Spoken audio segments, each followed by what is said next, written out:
Rumah milik seorang bandar arisan bodong di Musi Banyuasin dijara nasabah. Mulai dari isi hingga atap rumah tidak luput dari sasaran penjarahan tersebut.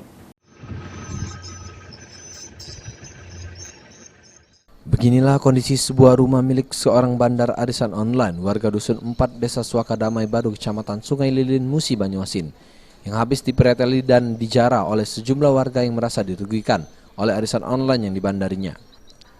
Menurut keterangan warga, penjarahan terjadi pada hari Rabu lalu karena belakangi kekesalan sejumlah nasabah yang merasa dirugikan oleh sang bandar arisan online.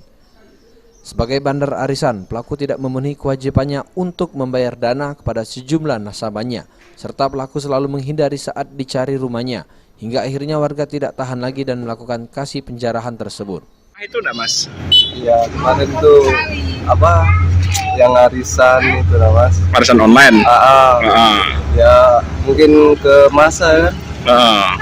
Orangnya kabur juga kan. Oh, banyak nggak, Mas? Ini nasabahnya? Banyak nasabahnya. Untuk warga sini banyak nggak, Mas?